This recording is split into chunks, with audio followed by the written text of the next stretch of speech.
Welcome to another deep dive. Today, we're plunging into a topic that, well, unites billions across the globe: the remarkable history of football. It really is something else. I mean, when you think that over 5 billion people watched the last FIFA World Cup, and the sport generates, what, something like 400 billion euros That globally, Staggering numbers. it's clear this isn't just a game, it's a global phenomenon. It really is the beautiful game. Gets us all shouting at the TV, doesn't it? Absolutely.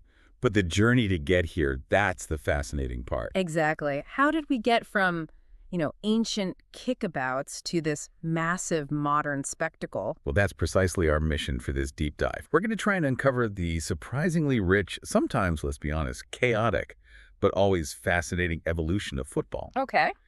We'll look at its ancient origins, those really pivotal moments when it modernized, and the innovations that have shaped it into the sport you see today. And we're pulling the key bits, the important nuggets, from a whole stack of sources: historical accounts, tactical analyses, innovation reports, basically giving you a shortcut to being genuinely well-informed about the world's favorite sport.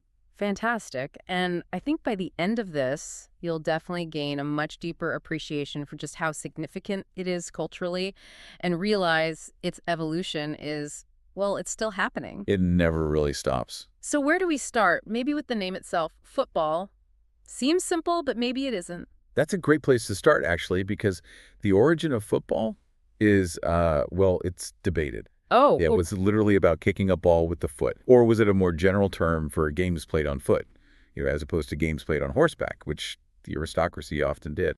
interesting distinction. The sources we looked at say there's no single conclusive answer, which right away highlights how diverse these early ball games actually were. And that diversity is striking, isn't it? You see these foot-based ball games popping up independently all over the world. Makes you wonder why. Exactly. Take ancient China, for instance. They had a game called Cuju. Cuju, right.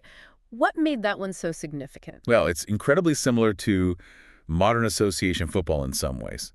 It dates back possibly to the Han and early Qin dynasties, so we're talking 2nd, 3rd centuries BC. Wow, that early. Yep, players passed the ball, trying to keep it off the ground, and kicked it through a circular hole. But what's really interesting is that the teams stayed on their own sides of the pitch. They didn't directly tackle each other. Okay, so a bit different there. And FIFA actually recognizes Cuju as the earliest form of football. Plus, get this, the inflatable ball. Apparently invented during the Tang dynasty, quite possibly for Cuju. An inflatable ball back then. That's amazing. Yeah. So China had Cuju. Where else did these games appear? Well, over in Japan, around 600 AD, during the Asuka period, they developed Kamari. Kamari. Yeah. How did that compare? What? It was quite different, actually. Played in the imperial court. Players stood in a circle, kicking a ball to each other, just trying to keep it airborne. It was all about skill, elegance, body control, not combat. Mhm. Think nobility in silk robes playing. A much more refined affair then. Definitely different vibe. Yeah. Then moving west, you find games in ancient Greece and Rome. Episkaros and Harpastum. Right, I've heard of those. More physical. Yeah, apparently they resemble rugby more. They use feet, but there was a lot more contact. There's even a story from the Roman politician Cicero about a man killed when a ball got kicked into a barber shop. Ouch. Shows the passion, I suppose. Or the danger. And the Romans used air-filled balls called phallus. And it wasn't just the big empires, right? Indigenous peoples had their own versions, too. Absolutely. We've got accounts of English explorer John Davis playing a kind of football with Inuit people in Greenland back in 1586. No way. Yeah, and other records mention Inuit Aksatuk played on ice, or games like Pasaheman in early Virginia. Down under. Australian indigenous tribes played Martin Crook, using stuffed possum skin balls, drop-kicking leaping catches. In New Zealand, the Maori had kiorahi on circular fields with zones and targets. Even Turkic peoples in Central Asia had tepuk, kicking a sheep leather ball to attack opponents' castles. It's incredible. The core idea, kicking a ball towards a goal or keeping it in play, seems almost universal. That's the key takeaway here, I think. The concept emerged independently across so many cultures, long before any kind of global standardization. It points to something fundamentally human about this kind of play. So from these varied, sometimes quite ceremonial beginnings, we jump forward to medieval Europe. And things get messier. Yeah, you could say that. Medieval mob football, sometimes called folk or Shrovetide football. Think less sport, more organized riot. Chuckles. Okay. Mass matches between whole villages or districts, they often just descended into brawls. English authorities were constantly trying to ban it. There's a decree from London in 1314 complaining about the great noise caused by hustling over large footballs. Hustling over large footballs. Sounds about right. It was just chaos. But then you get things like Calcio Fiorentino in 16th century Florence. Ah, yes, the historic kickball. That sounds intense. It was played by aristocrats, bizarrely, in fine silk costumes, but they were allowed to punch, shoulder charge, even kick below the belt. Oof. In silk. Apparently so. It was seen partly as military training, and significantly, it actually had a written code of rules by 1580, which is quite early for formal rules in such a rough game. Even Shakespeare mentions football, in King Lear, for example. So it's definitely part of the culture, even if it was wild. But then things started to get more organized thanks to the English public schools. Exactly. This is a crucial turning point. The public schools, which, confusingly for some listeners, means private schools in England, they didn't invent football, but they were absolutely central to its modernization. How so? What did they change? Well, they took it from that chaotic mob activity and started shaping it into an organized team sport. A lot of the early written descriptions we have come from students and teachers there. Right. They were the first to really codify rules for playing matches between schools. And this is where you see that big split happen. The divergence between games focused purely on kicking and games that allowed running with or carrying the ball. The kicking versus carrying split? The ancestor of soccer and rugby? Precisely. You even had people like Richard Mulcaster back in the 16th century at Eton arguing for a more structured game. He talked about having sides, standings, basically Right. positions a judge or referee, and even a training meester, a coach. He wanted skill with the feet, not just brute force. So the seeds of organization were planted quite early. They were. We see descriptions mentioning keeping goal by 1633, distinct fields with goals around 1660, even an early rule about not striking an opponent's leg higher than the ball. Okay, trying to limit the violence a bit. Slowly but surely. Yeah. But different schools had different ideas. Rugby school famously leaned into the carrying game. Eton and Harrow focused more on kicking and dribbling. Rugby actually wrote down their rules in 1845, the very first written rules for any type of football. And that divergence set the stage for everything that followed, which leads us to trying to standardize things, right? The Cambridge rules. Yes, a really significant step. The first attempt was in 1848, trying to get different schools to agree on one set of rules. But the really crucial version came in 1863 Why was that one so important? because it was published just days before the founding of the Football Association, the FA. And it really hammered home that distinction. Football was for the feet only, rugby allowed handling the ball. It drew the line. Before the FA, though, wasn't there Sheffield FC? Good point. Yes, Sheffield Football Club, founded in 1857. Really important because it was independent, not tied to a school or university. It's recognized as the world's oldest association football club. And they had their own rules, too. They did, the Sheffield rules. Hmm. Famously, they didn't have an offside rule at first, which must have made for some interesting games. It shows how fluid things still were. Then came the big meeting in 1863, the founding of the FA. The watershed moment, really. Representatives from 11 London clubs got together. Their goal, create a single, unified code of rules for their kind of football, the kicking kind. And what were the key decisions? They laid down 14 rules. Crucially, carrying the ball was banned, and so was hacking, Hacking. kicking opponents in the shins. Ouch. Okay, definitely a step towards the modern game. Less violent, more focused on skill. Exactly. It made the game fundamentally different from rugby. But even then, the rules kept evolving. Can you believe there were no official referees until 1871? Seriously, who kept order? The team captains, imagine that today. Chaos. Whistles for referees only came in 1878. The FA Cup, the first proper football competition, started in 1871. Same year as the first international match, England versus Scotland in Glasgow. So things start moving quickly then. What about other rules we take for granted, like corner kicks or offside? Corner kicks came in 1872, and it wasn't until 1924 that they decided you could score directly from one, leading to the famous El Gol Olimpico. The Olympic goal, right? Named after Argentina's Ciario Anzari, scored one against Uruguay, the reigning Olympic champions. Goalkeepers weren't even distinct until 1909 with different colored shirts, and only allowed to use hands in their penalty box from 1912. And offside. That rule seems to cause endless debate even now. Oh, it has a complicated history. Very early rules said passes had to be sideways or backwards. The 1866 FA rule needed 3 opponents between the attacker and the goal line. That was later reduced to 2. There was even a weird rule introduced in 1921 making it impossible to be offside from a throw-in. Huh. Okay, so constant tinkering. Always trying to find that balance between attack and defense. And this whole process, this branching off, is how we end up with a modern football family. Association football, or soccer, the two rugby codes, American and Canadian football, Aussie rules, Gaelic football, all related but distinct. It's amazing how one core idea spawns so many variations. Let's talk about the tools of the trade, the equipment. That's changed massively, too. Hugely. Take boots or cleats. Surprisingly ancient idea. King Henry VIII's shoemaker, Cornelius Johnson, apparently made him a pair way back in 1525. Henry VIII wore football boots. Seems so. Of course, today we have incredibly engineered boots and even hybrid turf pitches combining natural grass with synthetic fibers for durability. A long way from muddy fields. What about the ball itself? You mentioned inflatable ones in ancient China, but what about later? Early European footballs often used inflated animal bladders. Ew. Not exactly standardized or pleasant, I imagine. Probably not.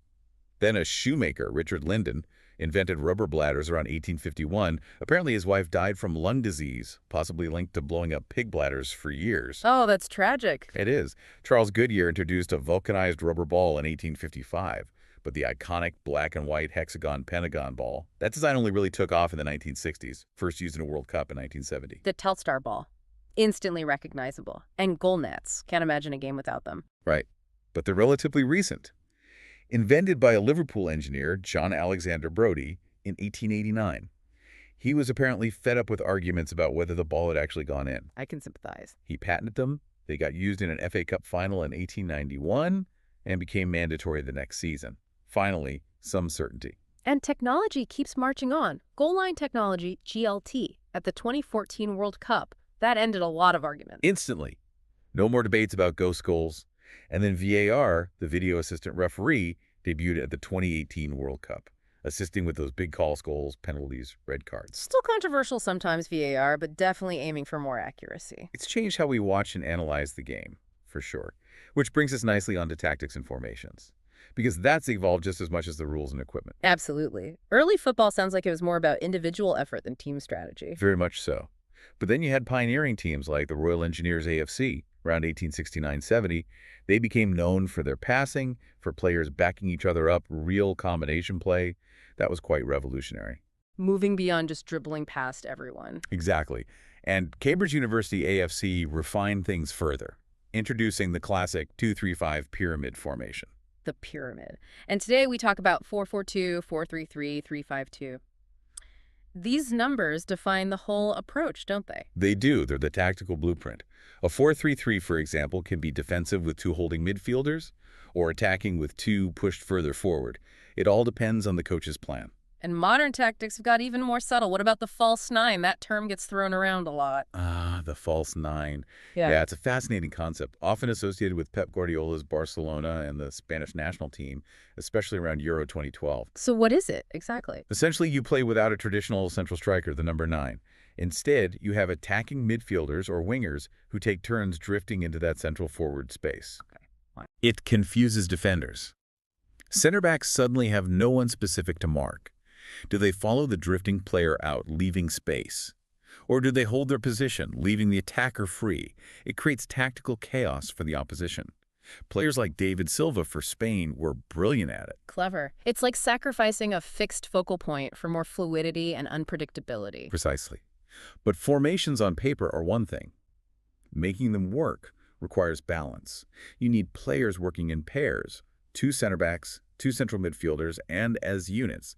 Defense, midfield, attack. Right, it's not just about the individual stars. Not at all. Look at Manchester United under Louis van Gaal back in 2015-16. They spent loads of money, had talented players, but struggled. Why? The team shape often seemed unbalanced, maybe lacking with players playing slightly out of position. It just didn't click tactically. It really is a team game, strategically complex, and the ultimate expression of that global team game has to be the World Cup. Without a doubt. The pinnacle. How did that come about? FIFA was formed pretty early, 1904. Yes, the Fédération Internationale de Football Association. Founded to oversee international matches, standardized rules globally. Football got into the Olympics in London, 1908.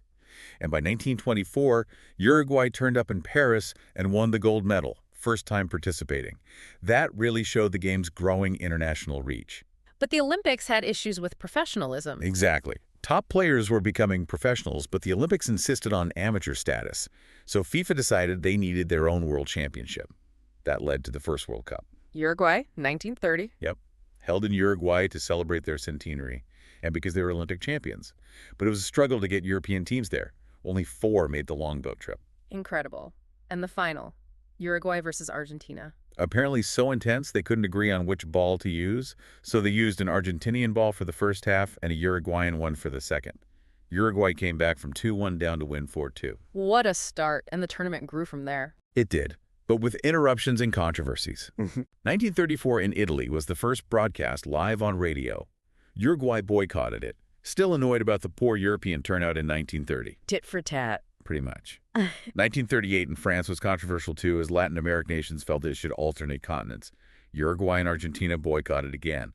Then, of course, World War II stopped everything for 12 years. A huge gap. When it returned to Brazil in 1950, Germany and Japan weren't allowed to enter. Eastern Bloc countries stayed away. England finally joined and promptly got knocked out in the group stage, famously losing to the USA. Ouch. But 1958 in Sweden was massive. That's when the world first saw a 17-year-old Brazilian called Pelé. He was sensational, helped Brazil win their first World Cup. The rest is history. And as the tournament grew, the money followed. You mentioned 400 billion euros generated by the sport worldwide earlier. Yeah, the financial side exploded. Player transfer fees went through the roof. Maradona cost about 7 million euros in '82. Zidane, maybe 75 million in 2001. Now, hundreds of millions. And the tournament itself expanded. From 24 teams in 1982 to 32 in 1998. And the next one, 2026, will have 48 teams. 48, that's huge. But it hasn't all been smooth sailing, has it? There have been controversies surrounding the World Cup itself. Definitely. The 1978 World Cup in Argentina, held under a military dictatorship, was clouded by suspicion, particularly around Argentina's suspiciously large win needed against Peru. Right, I remember hearing about that. Then in 1982, the disgrace of Gijón, where West Germany and Austria basically colluded in their match to ensure they both qualified at Algeria's expense. A real low point. Terrible sportsmanship. And more recently, the awarding of the 2018 World Cup to Russia and especially the 2022 tournament to Qatar both faced serious allegations of corruption in the bidding process. And the Qatar tournament had other major issues, too. Huge concerns about the treatment of migrant workers building the stadiums. Reports suggest over 6,500 deaths occurred over the decade of construction. That's a horrific human cost. Plus, the environmental questions around building air-conditioned open-air stadiums in the desert. It highlights the immense complexities and sometimes dark side of staging such a massive global event. It's not just about the football on the pitch. Not always, no. It becomes tangled with politics, finance, human rights. We've focused a lot on the men's game, naturally given its historical dominance in the records, but women's football has its own fascinating and sometimes difficult history. Absolutely, and it goes back further than many people realize. Remember Cuju in ancient China? There are Han Dynasty frescoes from around 220 CE that seem to show women playing it too. Really? So women were involved right from those ancient roots? It seems so. And fast forward to the UK in the 1920s, there was a real boom, a first golden age for women's football. Matches were drawing huge crowds, over 50,000 people sometimes. 50,000? That's incredible. What happened? This is the shocking part. The Football Association, the FA, banned women's football from being played on the grounds of any of its member clubs from 1921 all the way to 1970. Banned it. Why? The official reasoning was flimsy, concerns about it being unsuitable for women. Many suspect it was more about its growing popularity, threatening the men's game. Other countries sadly followed suit with similar bans. The FA only formally apologized in 2008. That's just staggering. A 50-year ban. It set the women's game back decades. But the passion didn't die. During World War I, for instance, women working in munitions factories formed teams. The Munitionettes Cup tournament in northeast England drew massive crowds between 1917 and 1919. Showing the potential was always there. Absolutely. And even with the official bans in place, unofficial international women's tournaments started gaining popularity in the 1970s. There was a Women's World Cup held in Mexico in 1971, not FIFA sanctioned, that reportedly drew over 110,000 people to the final. 110,000? That dwarfs many men's games. It does. Yet FIFA was incredibly slow to catch up. Can you believe a woman didn't even speak at a FIFA Congress until 1986? That late. They largely ignored the women's game until an invitational tournament in 1988. And that first officially recognized women's international match, France versus Netherlands in 1971, wasn't actually acknowledged by FIFA until 2003. Playing catch-up decades later. Big time. The first official FIFA Women's World Cup finally happened in China in 1991. The USA won it. And the U.S. team has been a powerhouse since. I remember that 1999 final in Pasadena. Huge moment. Over 90,000 people in a Rose Bowl. A record crowd. They won again in 2015 and 2019. Spain are the current champions from 2023. The tournament is now a massive global TV event in its own right. That's fantastic progress, but are there still challenges? Professionalization, funding. Definitely. Japan led the way in Asia with semi-pro leagues from 1989 and a fully pro league from 2021.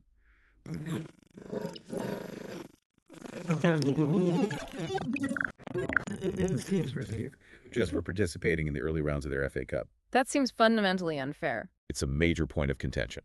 And there are ongoing concerns, too, about player welfare, coaching standards, and dealing with misconduct issues within the women's game. Things are improving, but there's still a way to go. And even things like kit have seen innovation and controversy. Yeah, there was a Dutch amateur team back in 2008, FC De Raakt, who ditched shorts for skirts worn over shorts.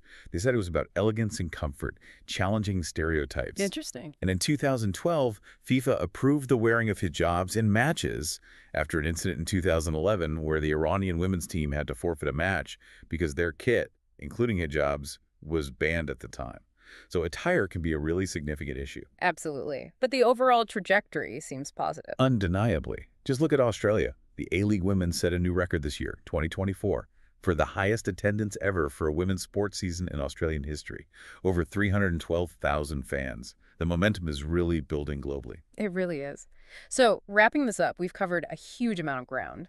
From ancient Cuju and Camari, through medieval mobs and Calcio Fiorentino, the crucial role of English public schools. The formation of the FA, the split from rugby, the evolution of rules, equipment, tactics like the false nine.